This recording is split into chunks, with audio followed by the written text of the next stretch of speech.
नमस्कार। मुद्दा तो है में आपका स्वागत। मैं हूं आपके साथ पारुल। आज मुद्दा है पिछड़ी कौम, जिम्मेदार कौन। जी हां, अक्सर अपने बेबाक बयानों और पोस्ट को लेकर सुर्खियों में रहने वाले आईएएस नियाज खान एक बार फिर चर्चा में हैं। इस बार उन्होंने अपने समुदाय को लेकर ऐसा पोस्ट किया है जिससे सियासी गलियारों में हलचल और तेज हो गई है। नियाज खान ने अपने सोशल मीडिया पोस्ट में अपील की है कि मेरी कौम भी अब आधुनिक बने, मुर्गी, मछली, मांस, अंडे बेचना बंद करें और दूसरे सम्मानजनक व्यवसायों की ओर बढ़ें। लेकिन इस अपील के साथ ही कई सवाल भी खड़े हो गए हैं। उन सवालों को भी हम आपके सामने रखेंगे, लेकिन उससे पहले एक रिपोर्ट आपको दिखाना चाहते हैं जो सब कुछ साफ कर देगी। देखिए।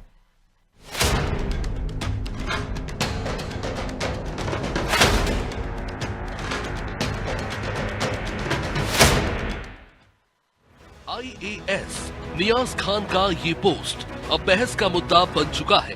उन्होंने खुलकर अपनी कौम को आईना दिखाने की कोशिश की। खान लिखते हैं कि वे चाहते हैं कि उनका समाज भी पढ़े लिखे और प्रगतिशील बने और इसके लिए मांस, अंडा और मछली जैसे व्यापार को धीरे धीरे त्याग कर सम्मानजनक पेशों की ओर बढ़े। अब सवाल ये है कि क्या वाकई नियाज खान ने आईना दिखाया या उन्होंने सरकार की विकास योजनाओं की असलियत को सामने लाकर रख दिया। क्या ये सिर्फ एक सामाजिक अपील है या फिर एक राजनीतिक संकेत कि दशकों से अल्पसंख्यकों के नाम पर राजनीति हुई लेकिन हालात जस के तस रहे। खैर, आईएएस नियाज खान का पोस्ट अब बहस की शक्ल ले चुका है। कुछ इसे आत्मचिंतन कह रहे हैं तो कुछ इसे सियासी प्रोपेगेंडा। लेकिन सच्चाई ये है कि जब तक इस समुदाय को सिर्फ वोट बैंक समझा जाएगा तब तक बदलाव सिर्फ सोशल मीडिया की एक पोस्ट तक ही सीमित रहेगा। ब्यूरो रिपोर्ट, अनादि टीवी।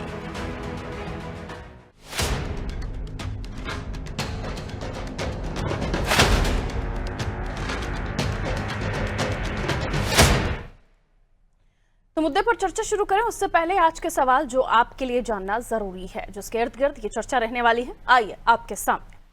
पहला सवाल होगा, क्या वाकई ये पोस्ट सिर्फ सुधार की नीयत से किया गया है या इसके पीछे मंशा कुछ और है? क्या नियाज के इस पोस्ट के पीछे कोई और भी बड़ी बात छिपी हुई है? क्योंकि नियाज समय समय पर ऐसी बातें करते हैं जिससे सियासत में चर्चा होना, विवाद होना शुरू हो जाता है। तीसरा सवाल है, क्या कांग्रेस और बीजेपी ने अल्पसंख्यक समाज को सिर्फ वोट बैंक बनाकर रख दिया है? और चलिए इन सवालों के इर्द गिर्द यार चर्चा रहने वाली है और चर्चा की हम शुरुआत करें उससे पहले आपको बता दें जो हमारे साथ मेहमान जुड़े हुए हैं उनका परिचय आपसे कराऊं।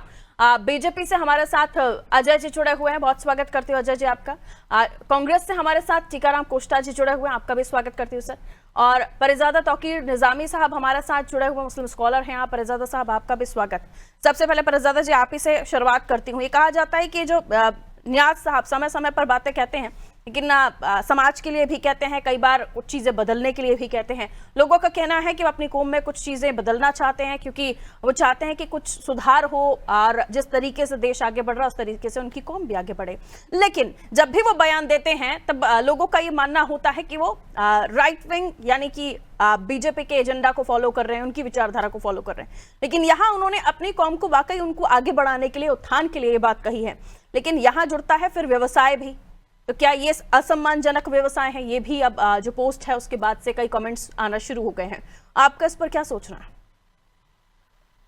बहुत शुक्रिया मैडम। देखिए, मैं आपके चैनल के माध्यम से निहायत अदब के साथ कहना चाहता हूँ कि ठीक है, बहुत अच्छी सोच है उनकी, लेकिन बहुत गलत टाइम पर उनकी ये सोच आज सब लोगों के सामने आई है। कहीं ना कहीं मुझे लगता है कि आज जब वो रिटायरमेंट की बेला पर है, बिल्कुल रिटायर होने वाले हैं, तब इस तरह की उन्होंने ये पोस्ट की है।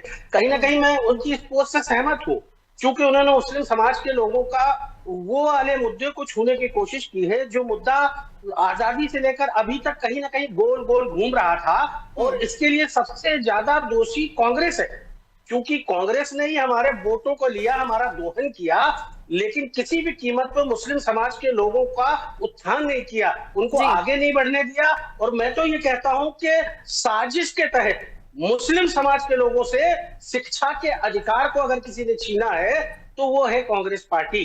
अगर क्योंकि उस टाइम देख लीजिए, आज भी हमारे जितने भी बुजुर्ग हैं या अपने बच्चों को जो भी पढ़ाना चाहता है, लेकिन उसके मन में कहीं ना कहीं ये डर है कि कितना भी पढ़ा लो, कुछ भी कर लो, लेकिन इनको सरकारी नौकरी नहीं मिलेगी। तो कहीं ना कहीं इनका दोष जाता है। मैडम, आपको और इतिहास के झरोके में ले चलता हूं मैं, पिछले में। मैं ये भी क्लियर कर देना चाहता हूं कि उस टाइम पे 33%, जब ये देश आजाद नहीं हुआ था, देश के आजाद होने के बाद पंडित जवाहरलाल नेहरू जब इस देश के प्रथम प्रधानमंत्री थे, तब भी इस देश में 35% मुस्लिम समाज के लोग सरकारी नौकरियों में हुआ करते थे। लेकिन आज का जो लेटेस्ट आंकड़ा है, आप उठाकर देख लिए, 0.1% सिर्फ सरकारी नौकरियों में मुस्लिम समाज के लोग हैं। किसने किया, कौन कर रहा था ये साजिश? ये मुस्लिम समाज के लोगों को सोचना भी पड़ेगा, समझना भी पड़ेगा और देखना भी पड़ेगा। लेकिन यहाँ आपको इस पर भी तो अपना पक्ष रखना चाहिए कि भारतीय जनता पार्टी बहुत लंबे समय से शासन में है, तो कैसे बदलने की जरूरत बीजेपी को नहीं महसूस हुई? मैंने वहीं आ रहा हूं, पहले आप मेरी बात तो सुन लीजिए। जो मैं तो कहता हूं कि कांग्रेस सबसे बड़ी इसकी दोषी है, क्योंकि वो हरे घास में हरे सांप की तरह थी। ये हमको रोज डसती रही, हमारी नस्लों को डसती रही, लेकिन हमारे लोगों को वो दिखी नहीं। अब भारतीय जनता पार्टी 2014 के बाद से अभी आई है, 2014 से आने के बाद में ये समझ लीजिए कि ये तो ब्लैक कोबरा की तरह है। हमको मालूम है कि हमारी दुश्मन है, ये हमें जरूर डस लेगी। संक्षेप में पूरी कीजिए अपनी बात। मैंने कहा क्या ये कर्तव्य बीजेपी का भी नहीं है कि मुस्लिम कौम में जो लोग इस मछली पालन, अंडा मछली बेचना, अंडा बेचना, इस तरह के प्रोफेशन में है, उन्हें उससे बाहर निकाला जाए? नहीं, देखिए, मैं कहना तो वही चाहता हूं कि सारी सरकारें दोषी है, चाहे भारतीय जनता पार्टी की हो। दोष कांग्रेस का ज्यादा है भाई। मुस्लिम समाज के लोगों को ठीक है, अब लौट रहे हैं आपके पास। टीकाराम कोष्टा जी से आपकी बातों का जवाब लागू कर देनी चाहिए थी। नियाज साहब ने जो बात रखी, शायद बहुत पहले ही लोगों को सोच लेना चाहिए था कोष्टा जी, लेकिन देर हो गई। आते आते नियाज साहब ने अपनी बात रखी। हालांकि परिजादा साहब कह रहे हैं कि ऐसे समय पर वो अपनी बात रख रहे हैं जब वो रिटायर होने वाले हैं। लेकिन ये भी पूछा जा रहा है कि क्या इसका दोषी कौन है? ये बात आज अगर नियाज साहब को समझ आ रही है, तो ये बात लोगों को क्यों नहीं समझ में आई? आपके शासनकाल में आपको समझ में नहीं आई और बीजेपी के शासनकाल में बीजेपी को समझ नहीं आई। जी कहें, अनम्यूट कर लीजिए, शायद आपका म्यूट है डिवाइस। कांग्रेस, हाँ कहिए। कांग्रेस पर आरोप लगाने के पहले अपने गिरवान में झांक कर देखें।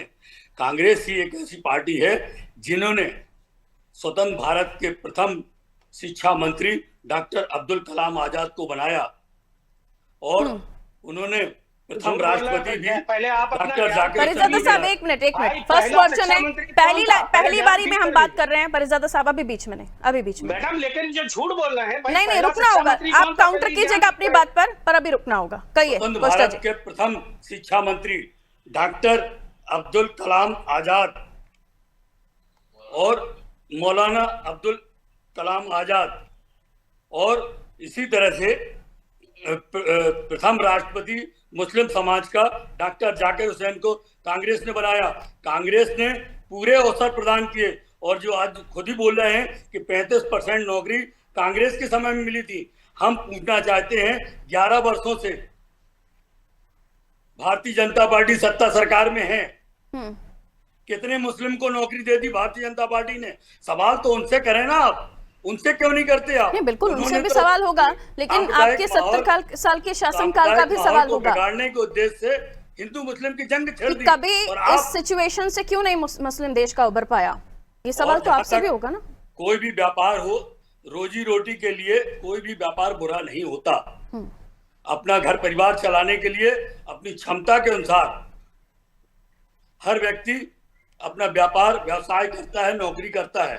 और एक कांग्रेस पार्टी ही ऐसी थी जिसने नहीं, वो ठीक है कि व्यवसाय जिसका हो जैसा हो शिक्षा वो के ठीक लिए, है, लेकिन उन्हें उस व्यवसाय से आगे नहीं बढ़ना चाहिए। वर्तमान परिस्थिति में आप देखिए पूरे भारत में कितने सरकारी स्कूल बंद कर दिए गए, चाहे उत्तर प्रदेश हो चाहे मध्य प्रदेश हो, सरकारी स्कूल बंद कर दिए गए जहां पर मुस्लिमों के उत्थान के लिए आप लोगों की तरफ से प्राप्त करते हैं। आप उनका नाम मत गिनाइए कि बड़े बड़े नाम आप ले रहे हैं, जैसे कलाम साहब का नाम आपने लिया। मैं उस ग्राउंड लेवल के मुस्लिम की बात कर रही हूँ जो जिंदगी भर से अगर उनके यहाँ मीट बेचने का काम है तो वो उनकी पीढ़ियां करती हुई आ रही है। वो क्यों नहीं बदला? ऐसा है, शिक्षा के अवसर सबको प्राप्त हुए, बराबर के अवसर दिए गए, किसी को उसमें भेदभाव नहीं किया गया। और बहुत से लोग अगर नियाज खान जी IAS हैं तो ये किसकी देन है? कोई 2014 में तो बन नहीं गए वो। कि 2014 में भारतीय जनता पार्टी की सरकार आई, मतलब नियाज और वो IAS बन नियाज गए। साहब ऐसे समय कितने समय पर IAS, सही बात IPS करते हैं ना। मुस्लिम वर्ग में हैं। ये जो उन्होंने अपील की अपनी कौम से इन सब चीजों से बाहर निकल के आने की, तो एक पढ़ा लिखा शख्स अपनी आवाम से गुजारिश कर रहा है, तो सही है ना। इस पर विवाद किस स्थिति के? भाई विवाद की कोई बात ही नहीं। हर व्यक्ति को अपने कौम को आगे बढ़ाने के लिए सिर्फ कहना भी नहीं चाहिए, सहयोग भी करना चाहिए। और आप जिस पद पर हैं उस पद की गरिमा समझते हुए ठीक है, मैं लौट रही हूं। उस पद पर रहकर कितने विकास के कार्य किए, कौम के विकास के, वो गिना बीजेपी देंगे की तरफ आप अब हम चल रहे हैं। अजय धवले जी, क्या कहना चाहेंगे आप? वो कह रहे हैं कि नियाज साहब ठीक है, समय समय पर जब भी बात करते हैं सत्ता, समुदाय, धर्म तीनों को असहज करते हैं, और जब भी उन्होंने अपनी टिप्पणियां की हैं इस तरह की चर्चाएं हुई हैं। और इस बार भी देखिए उनको अपनी कौम याद आ रही है, वो भी तब जब वो रिटायरमेंट की बेला पर खड़े हुए हैं, और वही अपनी कौम को बता रहे हैं कि अब उन्हें मीट अंडे इन सब व्यवसायों से दूर आके कुछ अच्छे सम्मानजनक व्यवसायों से जुड़ना चाहिए। तो अब तक असम्मानजनक व्यवसाय करते आ रहे थे मुस्लिम। म्यूट है सर, आपका डिवाइस अनम्यूट कर लीजिएगा प्लीज। पारुल जी, जो आज हम चर्चा कर रहे हैं, वास्तविक रूप से इस चर्चा की आवश्यकता समाज के लिए बहुत आवश्यक है। उसके 2-3 4 कारण कि जैसे नियाज खान जी हैं, वैसे समाज में तौकीर निजामी साहब भी हैं। ये समाज के वो प्रगल्भित लोग हैं जो आज उच्च पदों पर आसीन है, समाज को दिशा देने का काम करते हैं, मार्गदर्शन देने का काम करते हैं। इन सभी का ये प्रमुख दायित्व था, नैतिक दायित्व भी था कि इस प्रकार के समाज को आधुनिक बनाने के विषय वो रखते। आज क्यों नियाज खान जी ये विषय रख रहे हैं, इस पे चर्चा करने की जगह हम इस बात की चर्चा करें कि क्या वास्तविक रूप से ये आवश्यक है कि जो मुस्लिम समुदाय के लिए, देखिए 2006 में जस्टिस सत्तर कमेटी की रिपोर्ट आई थी, उसमें कहा था कि मुस्लिमों का शिक्षा का स्तर जो है वो देश का जो औसत था उससे कम था। 59% के आसपास शिक्षा का स्तर उस समय था। 2011 की जब एक आंकड़े जुटाए गए, एनएसओ का डाटा था, उसमें 68% था, वो भी नेशनल एवरेज से कम था। एक आर्थिक असमानता की भी बात थी, दूसरी बात थी स्कूल ड्रॉप आउट की भी बात थी, महिलाओं के साक्षरता की भी बात थी। ये सारे पैरामीटर्स में जो थी वो देश के औसत जो दर है उससे कम था। अब जो विभिन्न सरकारें रही हैं, 2014 की तक के यदि बात कर ले तो आप देख लेंगे लगभग 70 वर्षों के शासनकाल में 50 से अधिक वर्षों का शासनकाल कांग्रेस का रहा है। हम ये मानते हैं कि जिस दल ने इस समाज को सिर्फ अपना वोट बैंक का एक बड़ा गट्ठा वोट बैंक माना है, बड़ा वोट बैंक का हिस्सा माना है, वो कभी भी इनके पार्टिसिपेशन की बात नहीं किया। आज विषय जब आता है, देश में आदरणीय प्रधानमंत्री श्री नरेंद्र मोदी जी की सरकार आती है, 55 करोड़ जनधन के खाते खुलते हैं, किसी समाज विशेष को, किसी धर्म विशेष को एक्सक्लूड नहीं किया गया। जब 15 करोड़ से अधिक घरों में शुद्ध पेयजल पहुंचता है, तभी किसी समाज वर्ग को, धर्म विशेष को अलग नहीं किया गया। 4 करोड़ प्रधानमंत्री आवास योजना के घर बने, तो उसमें हमारे मुस्लिम समाज के भी घर बने। तो मूल रूप से ये विषय आता है, जो समावेशी विकास की बात होती है, चाहे शिक्षा का स्तर बढ़ाने की बात हो, IITs की बात हो, IIMs की बात हो, लेकिन कांग्रेस आपकी राजनीति, आपके राजनीतिक एजेंडा, विचारों को मुस्लिमों के खिलाफ बताती है। और ये पूछा जाता है कि अगर सारी योजनाएं जनता को मिल रही हैं, तो आज भी अंडे क्यों बेचे जा रहे हैं, आज भी मांस मछली क्यों बेचा जा रहा है, क्यों उनका उत्थान नहीं हुआ? जी पारुल जी, दूसरा एक विषय जो हमारे कांग्रेस के प्रवक्ता साथी कोस्टा जी ने रखा कि भारतीय जनता पार्टी जातियों को, धर्मों को लड़ाने का काम करती है। 2014 के बाद में 2025 में हम आज बैठे, कितनी जातीय दंगे हुए और कितने शहरों में हुए, ये आप आंकड़े गिना दीजिए। और 1947 से लेके आप 14 तक के आंकड़े निकाल लीजिए, हिस्टोरिकली आपको उसमें अंतर दिख जाएगा। ये जो हमेशा से एक डर का माहौल जिन्होंने पैदा किया था, और तौकीर निजामी साहब यहाँ बैठे हैं, समाज के काफी प्रोग्रेसिव मुस्लिम है, ये आपको वास्तविक रूप से बता पाएंगे कि आज वास्तविक रूप से ये आवश्यक है कि समाज चर्चा करे, समुदाय चर्चा करे कि क्या अब हमें हमारे बच्चों को उच्च शिक्षा की तरफ नहीं मोड़ना है, क्या हम उन्हें मुद्रा का लोन लेके कुछ व्यवसाय की तरफ नहीं मोड़ना है। ये सारी बातें भी तो उन्हें कैसे समझाएंगे जो पीढ़ियों से ये काम करते हुए चले आ रहे हैं? यही तो आवश्यक है। नियाज जी ने बहस छेड़ी है। मुझे लगता है तौकीर निजामी जैसे प्रगल्भित लोग इस चर्चा को आगे बढ़ाएंगे, मुस्लिम समाज चर्चा करेगा, और सरकार का सभी बातों में, जब हम सबका साथ सबका विकास की बात करते हैं, तो निश्चित रूप से अवसर उपलब्ध कराना सरकार का प्राथमिक दायित्व है। सारे अवसर उपलब्ध कराए जाएंगे। आपकी अल्पसंख्यक आउटरीच की पॉलिटिक्स के लिए संजीवनी का काम करते हैं नियाज खान के बयान, सच है? देखिए, मूल रूप से भारतीय जनता पार्टी ऐसी अल्पसंख्यक आउटरीच या बहुसंख्यक आउटरीच की पॉलिटिक्स करती ही नहीं है। हम जब सबका साथ सबका विकास कहते हैं, मैंने आपको आंकड़े गिनाए, 55 करोड़ जनधन के खाते खुले, तो कहां धर्म विशेष की बात की गई? जब प्रधानमंत्री आवास योजना के घर बनते तो कहां धर्म विशेष की बात होती है? तो जो दलगत जातिगत ठीक है सर। टीकाराम कोष्टा जी, वो आप पर भी यही सवाल उठाने की कोशिश कर रहे हैं और योजनाओं की भी बात कर रहे हैं कि जब उनकी योजनाएं सब तक पहुंचती हैं तो उसमें मुस्लिम भी शामिल होता है। देखिए, पीएम आवास की बात की गई है, आज ये आंकड़े प्रस्तुत कर दें कि हमारे कितने मुस्लिम भाइयों को इन्होंने पीएम आवास आवंटित किए हैं, के पास आंकड़े क्या उसमें ऐसा भेदभाव हुआ है? ये जमीनी सतह पर जाकर देखें आप कि चीन अंधा बांटे रियोड़ी चीन चीन के दे। जो मुख्य दावेदार थे, गरीब थे, जो जिन्होंने प्राथमिकता रखते थे, उनको आवंटित नहीं किए गए, वहां पर भी भेदभाव किया गया। इस तरह से समाज में भेदभाव करना इनका जन्मसिद्ध अधिकार बन गया है और ये भेदभाव के कारण ही आज सांप्रदायिक सौहार्द का वातावरण खतरे में है। और शिक्षा के जहां तक स्तर की बात है, आज हमारे यहाँ राष्ट्रपति भी बने थे, वैज्ञानिक थे, तो ये सब ऐसा नहीं कि मुस्लिम राष्ट्र में केवल मुस्लिम लोगों में केवल अंडे और इनका व्यापार ही होता है। बहुत से लोग आईएएस आईपीएस भी बने हैं, आज देखने की जरूरत है। तबका आप चाहता है कि उसकी कौम आगे बढ़े। अब वोट बैंक सिर्फ नहीं बन के रहना चाहते, अब वो अपने कौम का विकास भी चाहते हैं। ये भीतर से जो आवाज उठी है, ये सबको आईना दिखाने वाली है। नहीं, उनको तो कांग्रेस ने उन्हें राष्ट्र धारा में जोड़ने के लिए राजनीति में बराबर का प्रभु अंडा क्यों बेच रहे हैं? ये भारतीय जनता पार्टी बेच रहे हैं, फिर मीट की दुकानें क्यों चल रही हैं? आपने मुख्य धारा से जोड़ दिया, बात ही खत्म, टॉपिक क्लोज। आप उनसे पूछिए जरा, हमें मैं बिल्कुल पूछ रही हूँ, लेकिन मैं आपसे भी पूछ रही हूँ। आपने भी मुख्य धारा से जोड़ दिया, आपने विकास कर दिया, आपने उत्थान कर दिया, तो फिर भी मछली मटन की दुकानों पर, मीट की दुकानों पर ये फिर कौन बैठे हुए हैं? देखिए, मीट और मटन ये वापस आ गए क्या बीजेपी के शासनकाल में, अपना सब कुछ बेचकर या सब कुछ खोकर?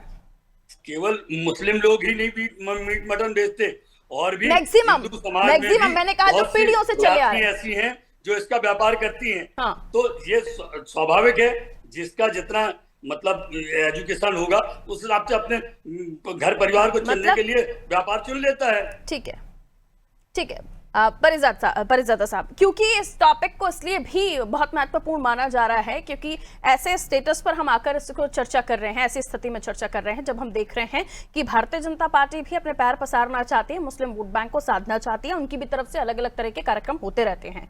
और ये मुस्लिम या अल्पसंख्यक आउटरीच वाली पॉलिटिक्स के लिए बहुत ही अच्छा बयान नियाज साहब का, जहां पर वो एक तरफ तो जैसे मैंने कहा कि जब वो बयान देते हैं तो कहा ही जाता है कि वो बीजेपी की विचारधारा से जुड़कर अपनी बात रख रहे हैं, और दूसरी तरफ से भी जोड़ा जा रहा है कि क्या वाकई अंदर से अब मुस्लिम चाहता है कि अब मैं वोट बैंक ना रहूं, मुझे भी जोड़िए, मैं भी चाहता हूं नौकरी करना, मैं भी चाहता हूं पढ़ लिख कर आईएएस अफसर बनना, क्योंकि एक आईएएस अफसर अगर अपील कर रहा है तो वो चाहता है उसकी कौम में वाकई उसके हैसियत के भी लोग बैठे, उसके सामने जो बैठे, उसकी कौम का जो बैठे, वो उसके साथ का बैठे।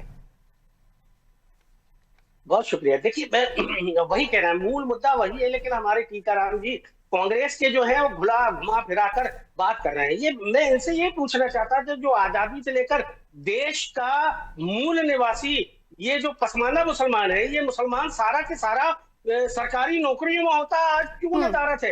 50 साल तक तुमने इस देश में राज किया, आज वही हाईवे पर पंचर जोड़ता नजर आ रहा, वही मुर्गे मछली और अंडों के ठेले लगाता हुआ नजर आ रहा है। तो सबसे बड़ी दोषी तो कांग्रेस है। यही तो मैं समझाना चाह रहा हूं कि वो सच्चर कमेटी की रिपोर्ट थी, तुमने वो क्यों लागू नहीं की, या सिर्फ वोट लेते हुए रहोगे? परिजादा साहब, लेकिन बीजेपी तो पकौड़ा तलने वाले काम को भी छोटा नहीं मानती, इस पर आपका विचार? मैं कह रहा हूं कि मैं सबसे बड़ा दोषी कांग्रेस को मानता हूं, हमारा पूरा मुस्लिम समाज इस बात को मानता है कि सबसे बड़ी दोषी अगर कोई है राजनीतिक दल तो ये कांग्रेस है। पहले इस कांग्रेस को रगड़ना पड़ेगा। कांग्रेस ने ही मुसलमानों अरे सांप की तरह है, ये हमेशा देखती रही, लेकिन हमारे भाग लिया था। अधिकार इन्होंने नहीं दिए। आप जिनकी पैरवी कर रहे हैं उनसे प्रश्न करें तो उन्होंने कितने विधायक सांसद पार्टी से लड़ा दिए? भारतीय जनता पार्टी से, भारतीय जनता पार्टी ने कितने मुस्लिमों को विधायक और सांसद बना दिया,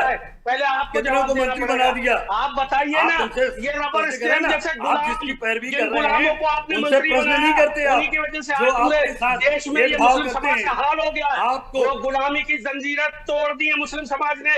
अब ये कांग्रेस की गुलामी की जंजीरों में हम जकड़ना नहीं चाहते, हमने तोड़ दी। ऐसी कांग्रेस को हम लात मारते हैं। मुस्लिम समाज के लोग, तुम्हारा जब तक उत्थान नहीं होगा, जब तक उस कांग्रेस को आप लोग नहीं छोड़ दोगे, क्योंकि इस मुल्क 11 वर्षों से भारतीय जनता पार्टी समाज सत्ता से सरकार में समाज से कितना आपने मुसलमानों का इनको विकास छीना किया बहुत है। संक्षेप में बताएं अपनी ना, बात रखिए। इनको ठीक छीना है, है। अजय जी को हमारे दिखाइए। इल्म को छीना आंकड़े है। लेकर बैठे, शिक्षित अगर आप नहीं यहाँ लोग, बैठे हैं बेरोजगार तो ये हैं। बताएं कि ठीक है, भारतीय नियाज जनता साहब का पार्टी बयान कितने अजय जी, साल से रुकिए लड़ी है रुकिए विधायक? दोनों रुक जाइए।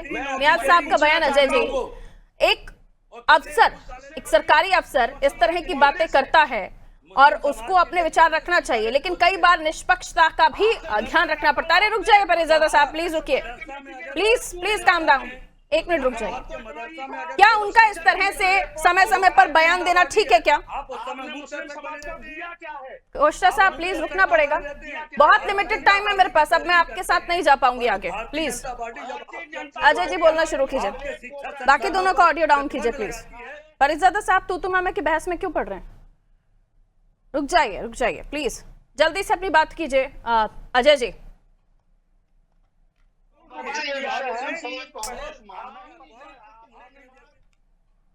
चलिए, क्योंकि समय अब इजाजत नहीं देता। अजय जी मैं आपके पास आना चाह रही थी, लेकिन मुझे लगता है अपनी कांग्रेस से प्रश्न पूछ रहे कि आपने 50 वर्षों तक के सिर्फ हमें वोट बैंक के तौर पे देखा है, तब कांग्रेस को आपत्ति हो रही है। आज विषय ये जा रहा है, जब प्रोग्रेसिव मुसलमान प्रोग्रेस चाह रहा है, वो तरक्की चाह रहा है, वो अमन पसंद है, तो भी इनको जातियों में लड़ाना है, तो भी इनको धर्मों में लड़ाना है। आपने कांग्रेस ने इतने विधायक और सांसद बनाने की बात हमारे कांग्रेस के प्रवक्ता साथी कह रही है, तो आप बता दीजिए कि जितने विधायक और सांसद बनाए उन्होंने समाज के बेहतरी के लिए क्या क्या प्रयास किए, कितने आपने ऐसे नवाचार किए जिससे आज मुस्लिम समुदाय प्रोग्रेस की ओर अग्रसर रहा है। सिर्फ सांसद विधायक बनाने से, रिप्रेजेंटेशन देने से समाज तरक्की नहीं करेगा। आज मुझे बताइए देश में मुस्लिम समाज के ठीक है, समय इतना इजाजत दे रहा था सर। बहुत बहुत शुक्रिया आप सभी का हमारे साथ जुड़ने के लिए। परिजादा साहब बहुत शुक्रिया, अजय जी आपका भी शुक्रिया, कुष्टा जी आपका भी शुक्रिया। तो नियाज साहब का बयान सियासत में फिर लौटा घमासान। उन्होंने जो बयान दिया जिसमें उन्होंने कहा कि उनकी जो कौम यानी मुस्लिम कौम में अंडा मछली मीट बेचने वालों को अब आगे बढ़कर कुछ और व्यवसायों का चयन करना चाहिए जो सम्मानजनक हो। पहला सवाल तो ये उठा कि क्या मीट मछली मांस बेचना क्या ये असम्मानजनक काम है? फिर ये भी सवाल उठा कि जो पीढ़ियों से ये काम करते आ रहे हैं वो कैसे सबको छोड़ेंगे। लेकिन इस पर अब सियासत होने लगी, बीजेपी अपने तरफ से इसको लेकर बात करने लगी और कई बार ये भी कहा गया है कि नियाज खान जो भी कहते हैं वो बीजेपी की पॉलिटिक्स को बड़ा सूट करता है। लेकिन कांग्रेस ने इसको लेकर आरोप लगाए हैं और ये पूछा है कि अगर योजनाएं या फिर तमाम चीजें जनता तक पहुंच रही हैं, मुसलमानों के लिए हैं, तो फिर उनका उत्थान क्यों नहीं हो रहा। सवाल ये भी पूछा जा रहा है कि कांग्रेस शासनकाल से लेकर अभी तक जो पीढ़ियों से करते हुए चले आ रहे हैं उनके बारे में कभी किसी ने नहीं सोचा। बहरहाल अब ये माना जा रहा है कि इस तबके के अंदर से ही अपने विकास के लिए, कुछ करने के लिए, अपनी स्थितियों को बदलने के लिए आवाज उठने लगी है। यानी ये वोट बैंक अब समझदार हो गया है, जो चाहता है कि अब ये सब नहीं चलेगा, अब उसके बारे में सोचिए, उसके विकास के बारे में सोचिए, तभी वो आपको चुनेगा। खैर, दीजिए इजाजत, नमस्ते।